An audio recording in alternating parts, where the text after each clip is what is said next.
Good afternoon, everybody. This is Purple Update Live for Friday, the 6th of December, 2019. I am your host, Joe Johnson, owner of purplePTSD.com, VikingsTerritory.com, and PurpleTerritoryRadio.com. Purple Update Live is brought to you by Grey Duck Vodka. Grey Duck is the premier vodka in Minnesota, and it is the vodka of former Viking Chad Greenway. We are also brought to you today by Total Sports Enterprises. You can go to purpleptsd.com right now, and you will see an article a few days old about an event they're throwing tomorrow, Saturday the 7th, from 2 to 3 p.m. Current Vikings players CJ Ham and Mike Hughes will be at their office/store in Bloomington on American Boulevard, 1801 American Boulevard to be exact, from 2 to 3 p.m. So you can stop by and step up your autograph game, maybe get something autographed for a present for Christmas or whatever holiday you celebrate. Go to purpleptsd.com or Google Total Sports Enterprises to get tickets. Use our discount code Purple PTSD, all one word. Sorry, we have a few of these, and you will get 30% off those tickets. I should be there tomorrow as well. We will be writing an article about it. Today, I wanted to touch on a few different things. The current status of the NFL playoffs and how they seed teams. Get your guys' thoughts on that. See if maybe changing to an NBA system would be better.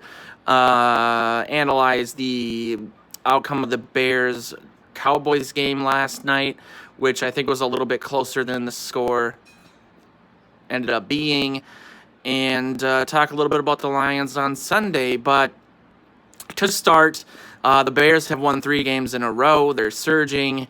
Mitchell Trubisky has seemingly risen from the ashes of... the Bears are a lot like the Vikings in that they put together a good team maybe once or twice a decade. They struggle and have struggled to get a franchise quarterback for the longest time, most of my life. I mean, I was born in 1984, so I was around for the Super Bowl shuffle, although I was shuffling around in my diapers at the time. When they had Jim McMahon, who ended up being a Vikings quarterback for a while. If that doesn't explain the issues both of these teams have had. I mean, they made it to the Super Bowl with Rex Grossman, for Christ's sake. They gave up a lot. Will you stop it? My cat is going crazy. She goes crazy sometimes over toys, and then she attacks her own tail. Give me that. You can't have that. This is a quality content, by the way. Anyway, yeah, they really struggled to find competence and consistency at the quarterback position, to the point that they gave up 2 first-round picks, I believe, to get Jay Cutler, of all people, which at the time I actually did want the Vikings to get Cutler. I didn't want them to give up 2 first-round picks, but I was that desperate. I think a lot of us have been desperate. That's what surprises me, I guess, a little bit. I've talked about this on the show a multitude of times. But it surprises me that now that it seems we have a quarterback who consistently good numbers, I think we can disagree on what those numbers mean or where they came from, but I think we can all agree that those numbers exist and that they're good. And so it's just strange to me, again, that now that the Vikings seemingly have that in a quarterback that's 31 years old and who could play for the next 6, 7, 8, 9, 10 years, people are bending over backwards to explain away why that is. But that's not the point of today's show. I don't want to get sucked into the Kirk Cousins hole yet again. I mainly want to talk about the Bears. The Bears. So again, they've won 3 straight. Trubisky has been playing better and better. Last night, he played really good. He was mobile. He was doing a lot of really good things. And that should really scare a lot of Vikings fans because, a lot of us were looking at the Week 17 game as a gimme. Something that I didn't necessarily always agree on, but it didn't really appear to be that big of an impediment getting into the playoffs. And now the Vikings are at a point where they are reeling on defense. They are a game behind the Packers for the division. I mean, if there is a silver lining, I guess we could say, well, the Packers could lose to the Bears, and that would give the Vikings a chance to go ahead in the division, assuming they win against the Lions, and then against the Chargers, and then against the Packers. Week 16, with the Week 17 game being incredibly important in that regard. I have a very strong feeling the Bears will beat the Packers next Sunday at Lambeau.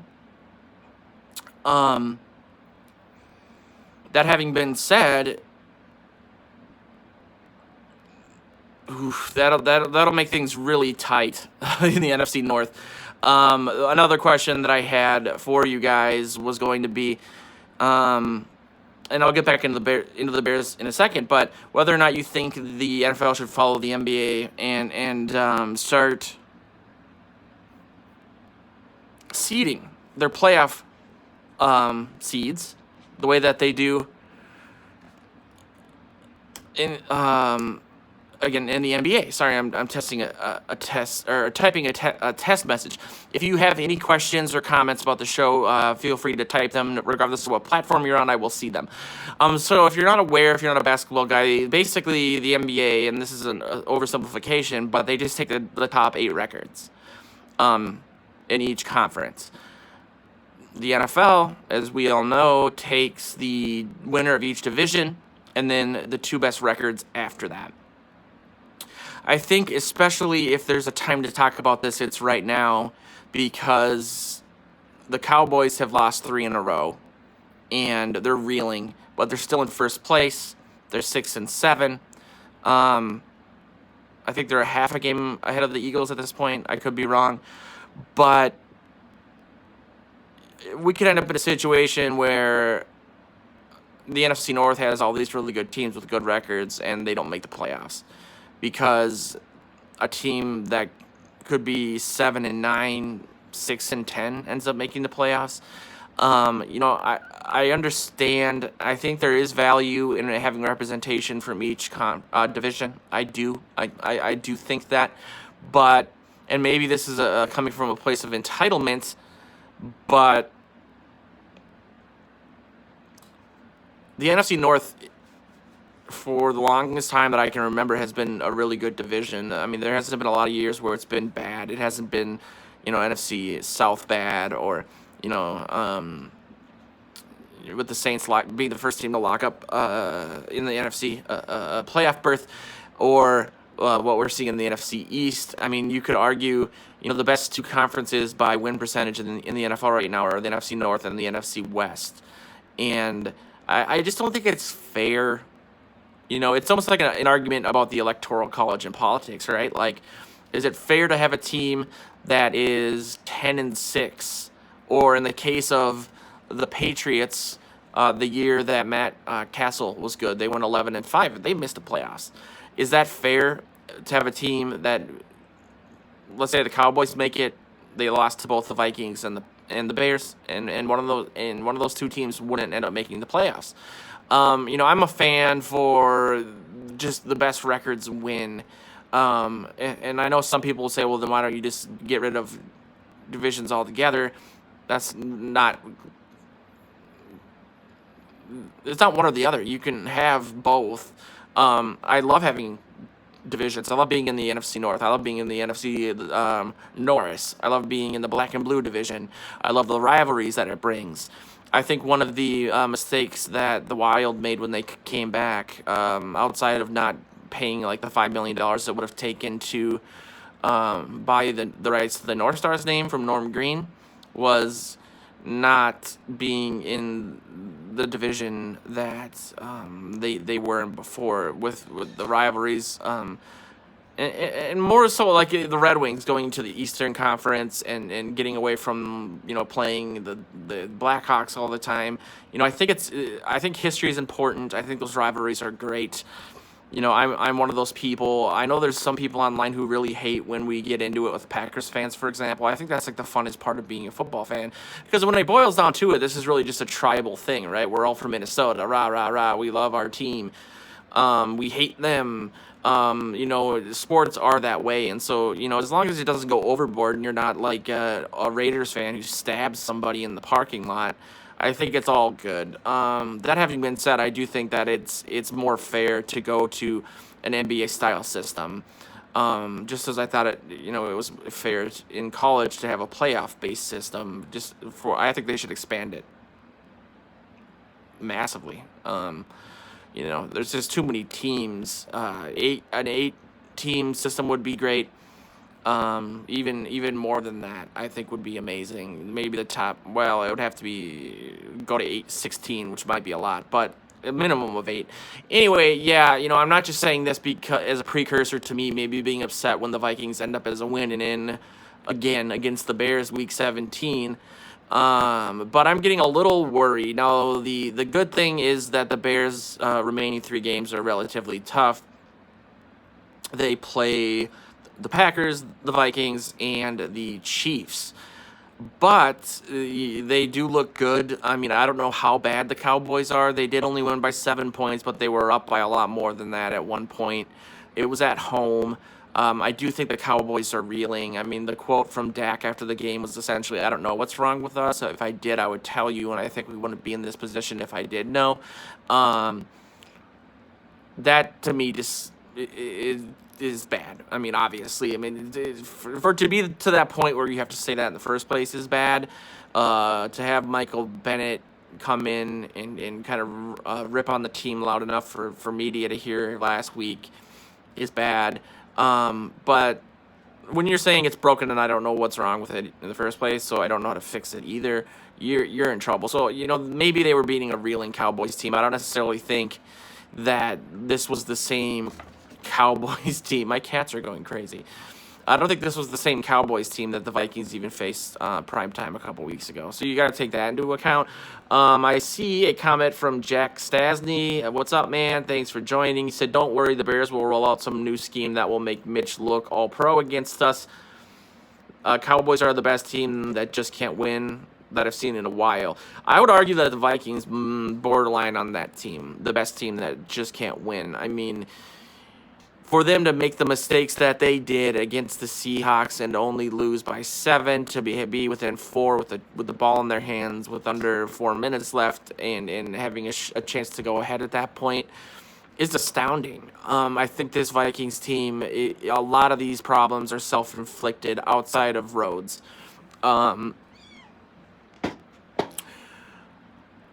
You got these wonky play calls, which I talked about in depth yesterday. You have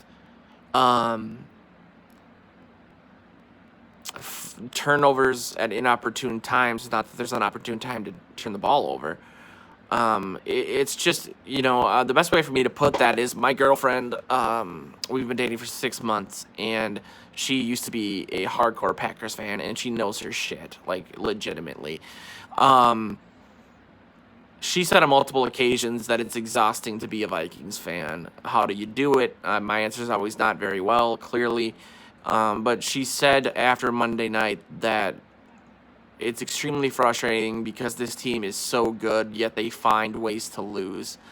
And she's not used to that because the Packers don't traditionally do that. And she nailed it. Their ability to do just that transcends seasons, it transcends rosters, it transcends coaching staffs, it transcends ownership, it transcends decades. It just feels like the Vikings find new and amazing ways to lose. And of their 4 losses this season, I would argue that not only should they have won those games, or could they have won those games, they should have won them across the board. They had 2 awful quarters of football. First quarter of the Packers game, 21 points. It was a quarter and some change. The third quarter and some change of the Seahawks game. The first half of the Chiefs game, I don't know what they were doing on offense for most of that game. But to lose by a field goal at the end of that. The Bears game, I'm saying they should have won that game because they were playing the backup quarterback. But they were getting legitimately beat in that game. It felt like they were being outworked, out physical, if that's a word, so on and so forth. So I'm not as salty about that game. I just know, like, you guys probably agree with this, but when Trubisky went down, it was like, wow, we're going to get a win in Chicago. I've had Chad Greenway on my shows before, and I asked him last year after the loss to the Bears what it was about playing in Soldier Field, and he, I've always been told by people like my mentor Joel Oberle, who's had a press pass forever, not to really bother going through the hoops of interviewing a player during the season, especially because they're going to give you really generic answers. We went there, we worked hard, it didn't work out for us, and we're looking forward to next week. Stuff that they're coached on. They take classes on this stuff. I expected that to be Greenway's answer about the Bears, and his answer literally was, we talk about it on the bus, on the plane. We look at each other, and deep down, we know, that when we go to Chicago, we're going to fuck it up, and we're going to lose. It's just something about Soldier Field. And that just blew my mind that he said that. And maybe I should have made a bigger deal about it at the time, wrote an article about it. I didn't want to put him on blast like that, though. But it seems like that extends not just to the players, but to the coaching staff. I don't want to get too much into what I said yesterday about the play calling in Seattle, but I feel like they just don't have any confidence in doing what they are good at. And that they feel like they have to do all this outside of the box, different stuff when it comes to big games against good opponents, because apparently our offense isn't good enough to run more play action stuff, more rollout stuff. We had to go with a completely different game plan, spread everyone out, get Cousins out of the shotgun, stuff that we haven't traditionally done this year. And, it's just the coaches are finding a way to make things incredibly hard for the players. I keep going back to the 2017 NFC Championship game. I've talked about that game every episode of the show, and we're like 2.5 weeks into it. Zimmer's game plan was insanely stupid. You can't in 1 week roll out a completely new and complex game plan. And my concern, I think if you're looking for a pattern that ties the last two losses together for this Vikings team, they both came when they were on not traditional weeks. They had 9 or 10 days off before the Chiefs game, and then they had the bye week before the Seahawks game. And I said this yesterday, but maybe they get to the point where you usually would stop because the game is starting with your game plan, but you have all these extra days, so then you start thinking, well, what if I add this wrinkle? What if I add that wrinkle? Well, they won't see this coming, and you end up outsmarting yourself, essentially. And so, yeah, I think that's a big part of why this team finds ways to lose. I think it obviously differs as to why. But when it comes to the Bears, I am worried. I'm worried about the state of this defense in general. I'm worried about Sunday. Stafford isn't going to be playing. That should be a sigh of relief, but we've lost to 2 backup quarterbacks this season. Xavier Rhodes had a meltdown. The run defense did not look good. Dalvin Cook is injured, and regardless of whether or not he might play, that fumble was, I don't necessarily think that was based on his injury, but that was part of it. Obviously he left the game after that. And so whether or not it's a pain management issue is one thing, but if that pain causes him to involuntarily grab for his chest or change his grip on the ball, that's concerning. Thielen's not going to play again. Riley Reif is questionable. That's a huge deal. I really I don't talk about this on air very much, but I've been sober for 6 years, and watching the Vikings sober is one of the more trying things about sobriety, and one of the most trying things about watching the Vikings sober is seeing Rashad Hill on the field. So, I'm a little worried. I just don't want the Vikings to implode, and if you look at the history of this team starting this season 8-3, there's been a lot of implosions in the 5 times that's happened, and so I guess we'll see. I'll get into some of your comments here really quickly. Tang, I knew you'd make it, man. I don't want to put any pressure on you, but I didn't see you right away per usual, and I got kind of sad. I will have my computer fixed by tomorrow. I think I figured out what the problem was, but I have somewhere to be at 4 o'clock, so I didn't want to. I'd rather do a show than mess with that. Yeah. Walter says every year is different. Fuck other seasons. I agree with you, but you can't disagree with me in that this team. Also, well, first of all, look at how meta this is with my glasses. I can see like alternate dimensions of myself. I wonder if any of those versions of me has like a picture of the Vikings winning a Super Bowl in the background.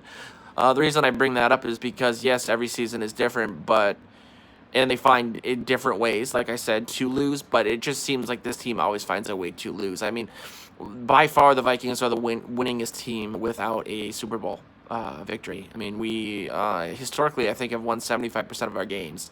And so you have to look at, for whatever reason, when the lights are the brightest, this team finds a way to lose. Now, the things I'm talking about are solely based on the Zimmer era, but I think it's important to look at those things and to say, why does this happen? Why does this team wilt when they're in prime time? Not just Cousins, the defense.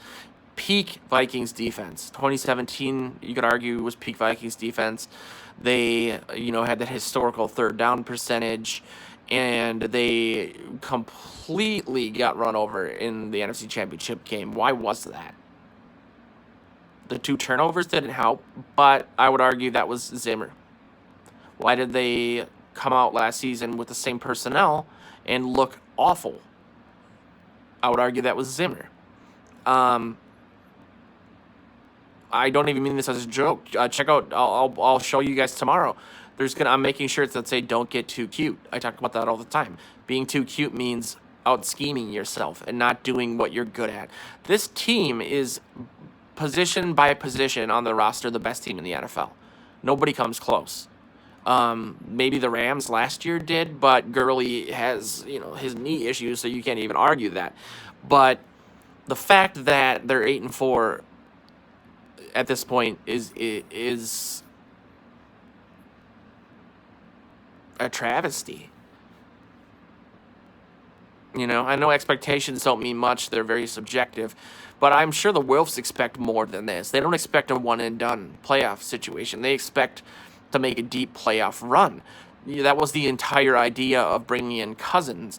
Bringing in Cousins was an extension of giving up a first-round pick to bring in Sam Bradford. You don't do that if you think your team is a season or 2 away from doing something. You do it because you don't want to waste a season of your team being in its prime at what it was good at, which is defense.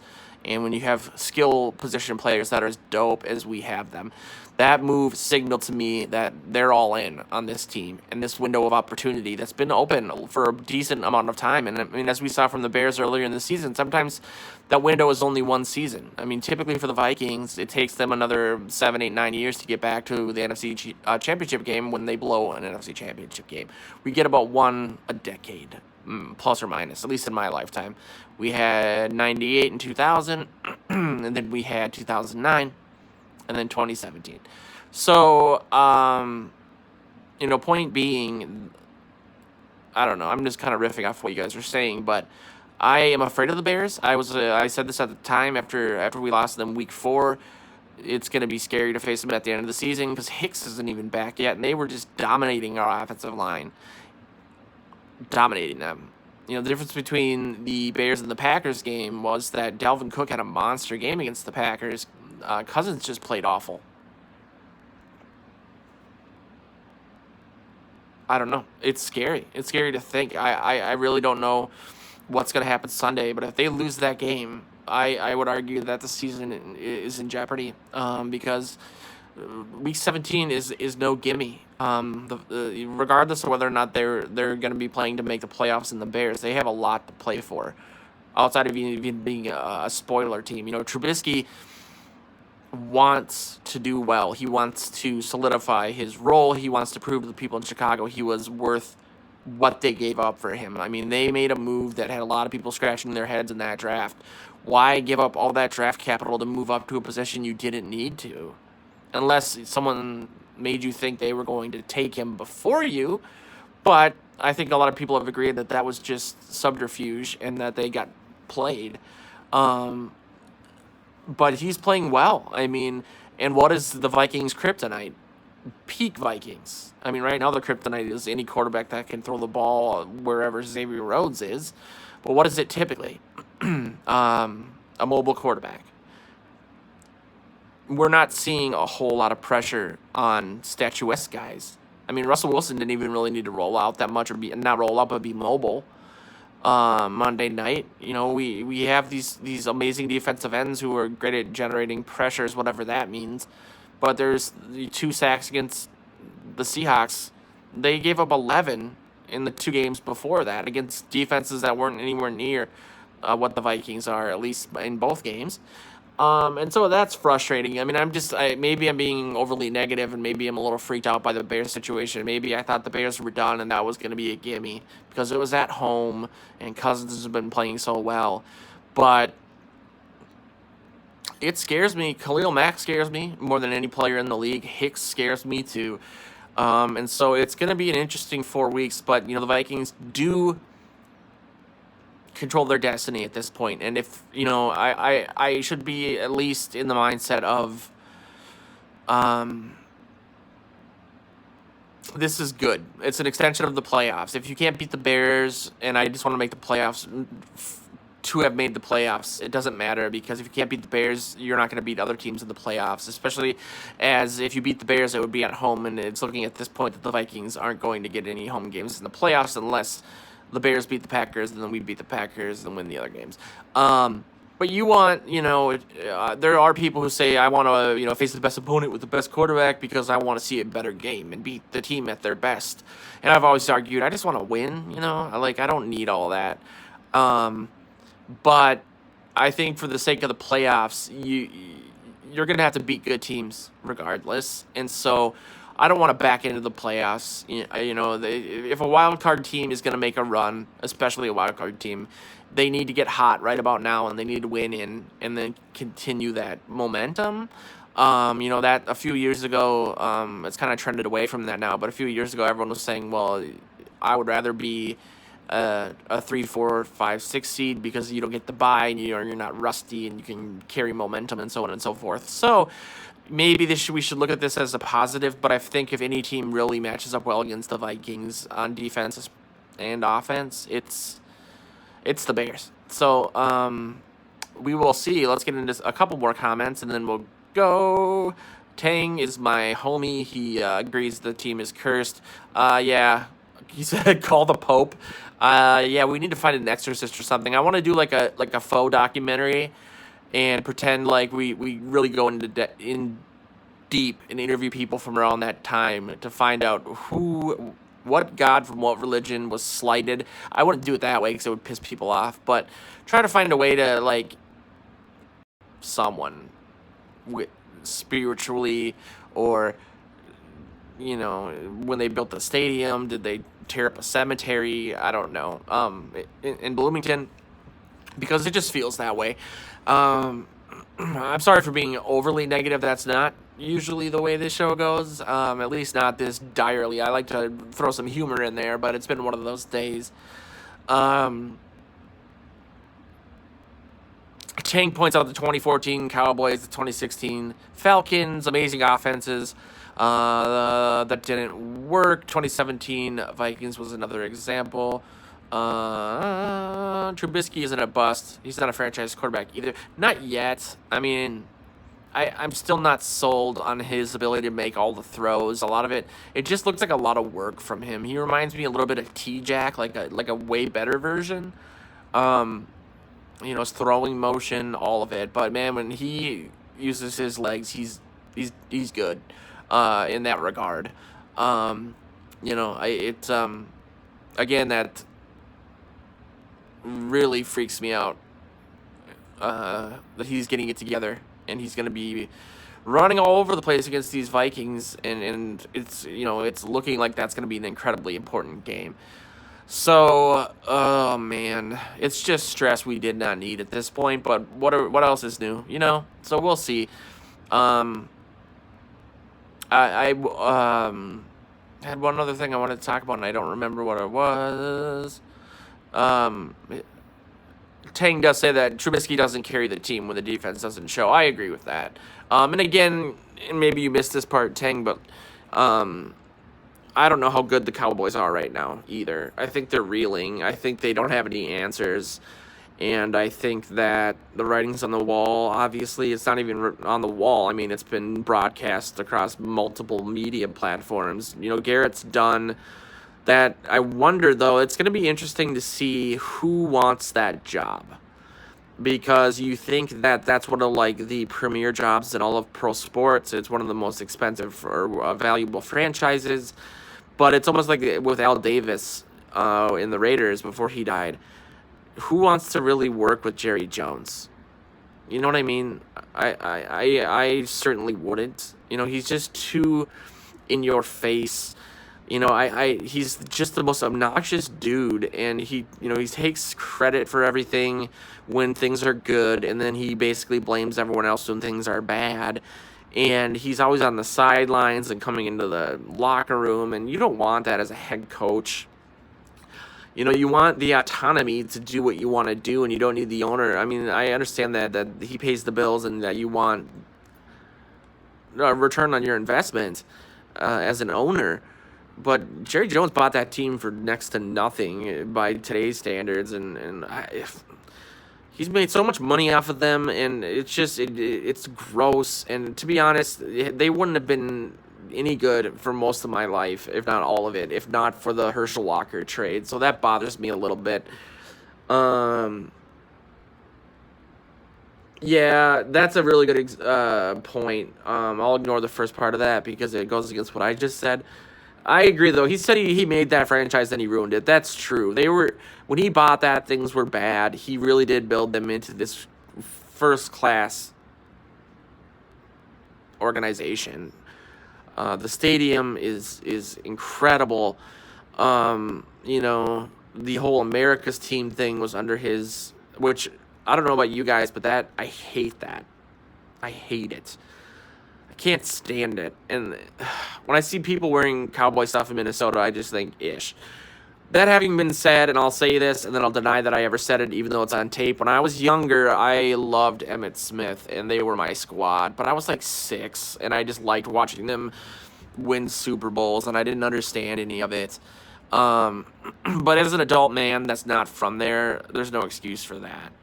Outside of maybe if Randy Moss would have gone there after the Raiders, I would have begrudgingly been a follower of theirs. I mean, I got Raiders stuff from that era. I got New England stuff from that era. I actually have a really funny story about that, and I'll leave you guys with that.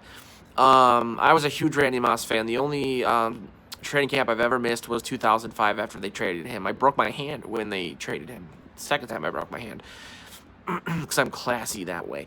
And so after he broke the record in 2007 for the most touchdowns, I bought a shirt that had a picture of him and all of his Raiders stuff, and it said Randy Moss single-season touchdown record, 23 touchdowns, 2007. I used to work in this hotty-toddy building in Edina called the Minnesota Center that was 13 stories, and the top floor was the penthouse, and we worked up there. And we had a cafeteria on the first floor, so I would take the elevator down, and more often than not, other people would get in. And this guy gets in, sees my shirt, sees Randy Moss, and he goes, "Oh, Randy Moss, huh?" I go, "Yeah." He goes, "Man, he hasn't done shit since he left here. He sucks."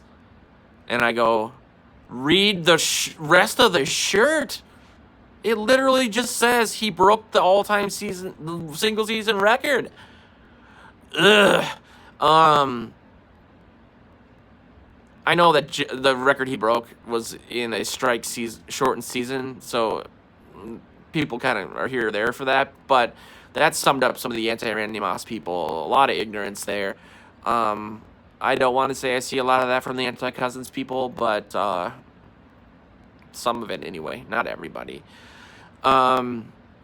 thanks everybody for tuning in today. I hope that if you want to get some new autographs for your collection, you'll check out tomorrow.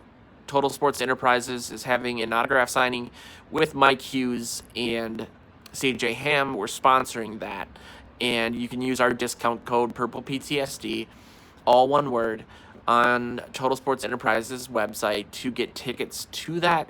They have some amazing memorabilia. Also, our discount code is for 30%, and it works on everything.